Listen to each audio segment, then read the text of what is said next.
자, 그래서 여기서 우리는 딥페이크 범죄의 본질을 알 수가 있다고 생각을 합니다. 결국은 성범죄나 음란성 그런 부분이 아니라 전혀 사실이 아닌 것을 제작자의 의도대로 실제 사실이 있었던 것처럼 허위로 영상물을 만들 수 있다는 그 위험이 이 딥페이크 범죄에 있어서 가장 심각한 위험인 것이죠.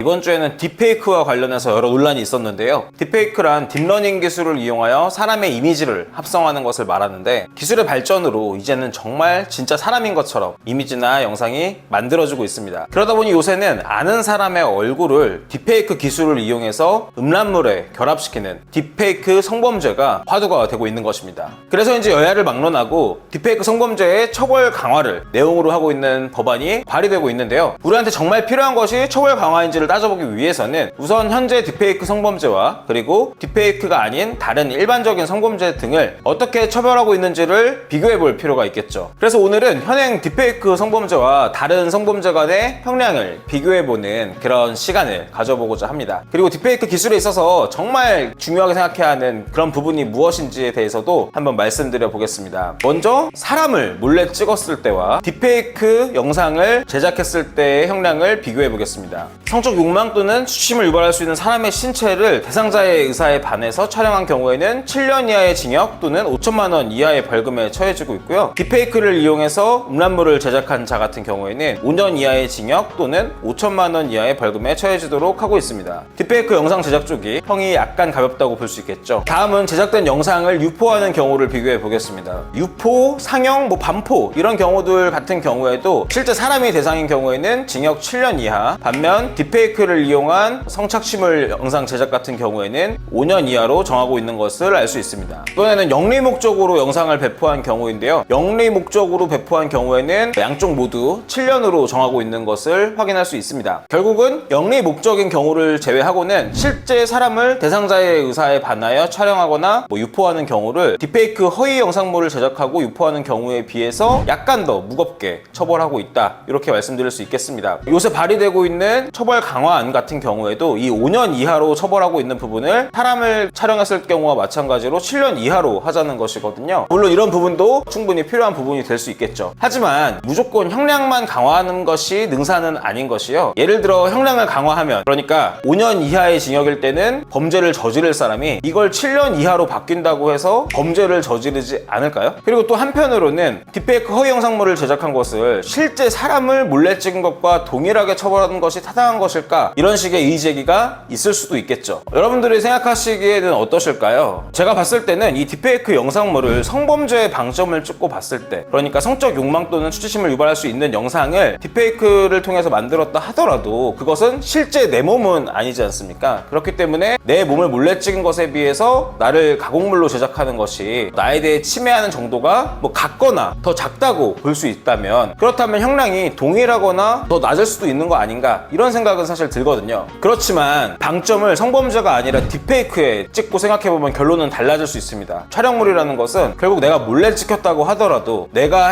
행동하고 존재하는 그 범위 내에서만 촬영이 되게 되죠. 그렇지만 딥페이크는 진짜 같은 창작물이기 때문에 정말 상상도 할 수 없는 방식의 내용이 영상에 담길 위험이 있는 것입니다. 그렇다면 그 허위 영상물이 다른 사람에게 미치는 영향력과 파급력은 실제 나의 신체를 몰래 찍었을 때에 비해서 훨씬 클 수도 있겠죠. 이런 관점에서 보면 딥페이크 영상물의 처벌이 더 높아야 된다고 볼 수도 있는 것이죠. 자, 그래서 여기서 우리는 딥페이크 범죄의 본질을 알 수가 있다고 생각을 합니다. 결국은 성범죄나 음란성 그런 부분이 아니라 전혀 사실이 아닌 것을 제작자의 의도대로 실제 사실이 있었던 것처럼 허위로 영상물을 만들 수 있다는 그 위험이 이 딥페이크 범죄에 있어서 가장 심각한 위험인 것이죠. 그렇기 때문에 딥페이크를 이용한 음란물 제작과 유포도 물론 심각한 문제이고 당연히 처벌이 이루어져야 하는 부분이라고 할 수 있습니다만, 가장 먼저 선행되어야 되는 규제는 바로 딥페이크 영상물을 봤을 때 모든 사람들이 이게 딥페이크구나 라는 것을 인지할 수 있도록 강제하는 조치가 이루어져야 한다는 것입니다. 예를 들어 카메라로 사진을 찍을 때 카메라 소리가 나게끔 강제되고 있죠. 그리고 내가 다른 사람의 명의로 서명을 위조해서 문서를 작성하게 되면 그냥 그 자체로 처벌이 되는 것이죠. 몰래 사진을 찍을 때는 소리가 나고 음식 사진을 찍을 때는 소리가 나지 않고 그런 게 아니지 않습니까? 그리고 다른 사람 명의를 동용하게 됐을 때도 그냥 그 자체로 범죄가 되는 것이지 내가 꼭 이걸 이용해서 범죄를 해야지만 범죄가 되는 것은 아니죠. 마찬가지로 딥페이크 같은 경우에도 뭐 착한 딥페이크, 나쁜 딥페이크, 성범죄 딥페이크 이렇게 구분할 것이 아니라 일단은 딥페이크 기술을 통해 만들어진 사진과 영상은 무조건 그것이 딥페이크의 결과물이라는 사실을 표시하게끔 강제하고 표시가 이루어지지 않을 경우 그 용도를 불문하고 처벌을 하고 인터넷상에서 바로 삭제 조치를 할 수 있는 그런 규정이 실제로 딥페이크 피해를 막을 수 있는 데 있어서 훨씬 더 필요한 처벌과 규제라고 할 수 있겠습니다. 실제로 미국과 유럽에서는 이미 딥페이크 AI를 통해 만들어진 제작물 같은 경우에는 그것이 딥페이크를 통한 제작물이라는 것을 표시하게끔 강제하고 있는 법안이 시행되고 있습니다. 그래서 제가 이번에 국회에서 발의된 일련의 법안들을 한번 살펴봤는데요. 대부분의 법안은 딥페이크를 이용해 특정 범죄, 특히 성범죄를 했을 때 이를 가중하여 처벌하는 것을 내용으로 두고 있었습니다. 그렇지만 다행히 국민의힘 김승수 의원이 대표 발의한 정보통신망 이용촉진 및 정보보호 등에 관한 법률 일부 개정안을 보니까 인공지능 기술을 이용해서 만든 가상의 정보인 경우 정보를 제공하려는 자에게 그 정보가 인공지능 기술을 이용하여 만든 가상의 정보임을 표시하여야 하는 의무를 부과하고 해당 표시 방법을 지키지 아니하고 유통되는 경우 정보통신 서비스 제공자가 지체 없이 그 정보를 삭제할 수 있도록 하는 내용이 담겨 있었습니다. 그러니까 AI를 통해서 만들어진 영상물인데 그걸 식별할 수 있는 조치를 취하지 않았다. 그러면 네이버나 카카오 같은 서비스 사업자들이 정보 제공자의 동의를 받지 않고도 차단시킬 수가 있다는 것이에요. 그럼 결국은 정말로 딥페이크 영상물이 유포되는 그런 부분들이 차단되는 효과를 가질 수 있겠죠. 그렇기 때문에 제가 봤을 때는 다른 어떤 법안보다도 가장 실효성 있고 가장 서둘러서 입법되어야 하는 법안은 바로 이 법안이라고 할 수 있겠는데요. 국회가 보여주기식으로 처벌 형량만 강화하는 그런 법안에 집중하는 것보다는 이렇게 논란의 여지가 없는 실효성 있는 법안을 빨리 통과시킬 수 있도록 부디 힘써주시기를 바라겠습니다.